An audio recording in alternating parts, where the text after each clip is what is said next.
लिए। गुरु महाराज ने हमारे आपके लिए क्या कुछ नहीं दिया है। अभी अभी जो एलईडी पर जो सत्संग हम सुन रहे थे, उसमें से आखिरी बात सबने सुनी, सबने पूरा सत्संग तो सबने सुना, लेकिन एक आखिरी बात गुरु महाराज ने हमारे आपके लिए कितनी बड़ी कह दी।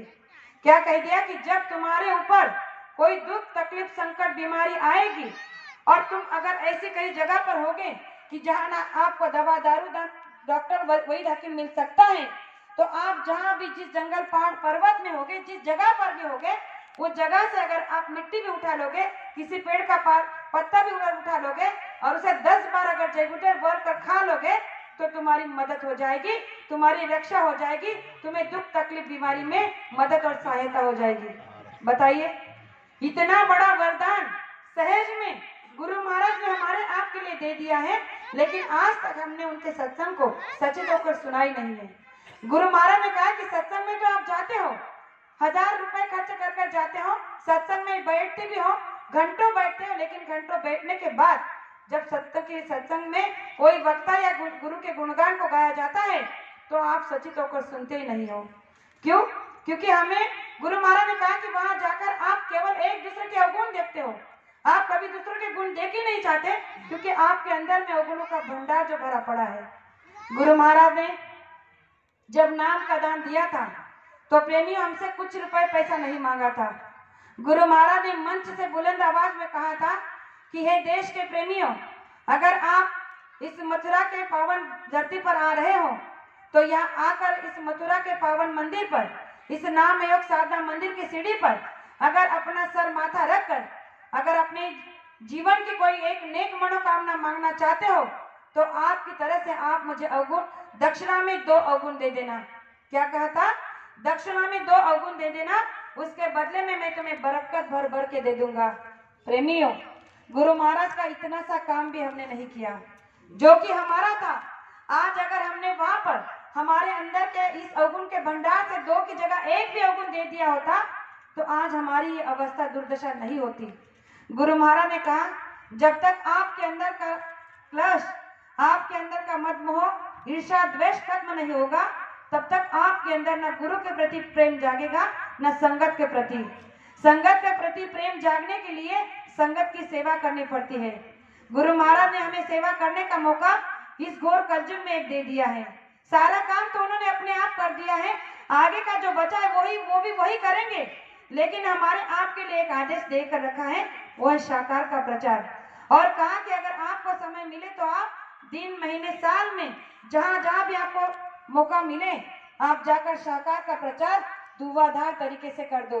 देश के हर कोने कोने में जाकर अगर आप साकार का प्रचार कर देते हो तो प्रेमियों आपकी गुरु भक्ति बन जाएगी। और इस कलयुग में अगर संत महात्मा के दिल में जगह रखना है, उनके हृदय में अगर स्थान बनाना है तो उनके गुरु आदेश का पालन करना होगा। और सबसे बड़ी गुरु आदेश की पालना अगर कोई है तो वही गुरु भक्ति, गुरु आदेश का पालन, साकार का प्रचार। अगर इस प्रचार को हम कर लेते हैं तो गुरु महाराज ने कहा कि मैंने केवल तुम्हें 2 काम दिए हैं। पहला तो दिया है कि ध्यान भजन सिमरन करना और दूसरा है साकार का प्रचार। आज ये दोनों भी हमसे नहीं हो रहे हैं। ध्यान भजन सिमरन जो गुरु महाराज ने कहा कि जिसे तुम्हारी जीवात्मा जगकर अपने परम पद को पहुंचने वाली है, मुक्ति और मोक्ष को पहुंचने वाली है, उस पर भी आपने आज तक ध्यान नहीं दिया। गुरु महाराज हमेशा कहते थे कि प्रेमियों, मेरे सामने मेरे रहते हुए आप अपनी जीवात्मा को जगा लो तो आपको आगे चलकर रोने का, पश्चाताप करने का मौका नहीं मिलेगा। उस समय भी हमने उनकी बात को हल्के में ले लिया और आज वही दृश्य हमारे आपके सामने है। न आज हमारा भजन बन रहा है, न आज हमारा ध्यान बन रहा है, न आज हमारा सिमरन बन रहा है। तो इसके जिम्मेदार कौन है? हम आप खुद। तो गुरु महाराज ने कहा कि आप खुद इसके जिम्मेदार कैसे हो? क्योंकि आपने दूसरों की ठेकेदारी करना शुरू कर दिया। आपने दूसरों के बारे में निर्णय लेना शुरू कर दिया कि इसने ऐसा नहीं करना चाहिए था, उसने वैसा नहीं करना चाहिए था, उसने वहां नहीं जाना चाहिए था, उसको वैसा नहीं बोलना चाहिए था।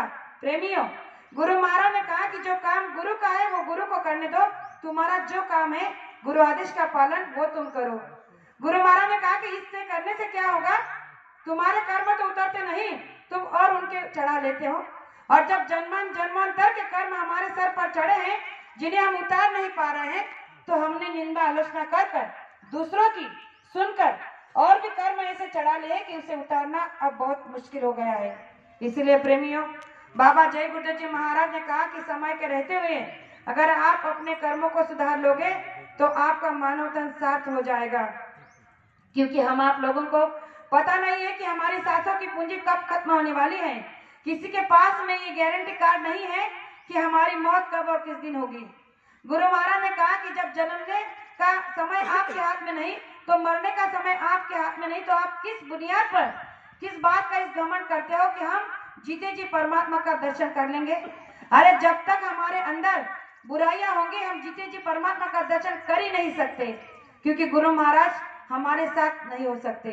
गुरु महाराज ने कहा कि तुम्हारे अंग संग मैं तभी रहूंगा जब तुम गुरु के कहे अनुसार चलोगे, जब तुम गुरु आदेश का पालन करोगे।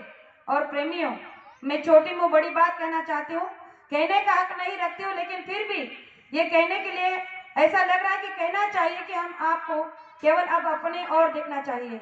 गुरु महाराज ने कहा कि किसी और को देखने का समय अब खत्म हो चुका है।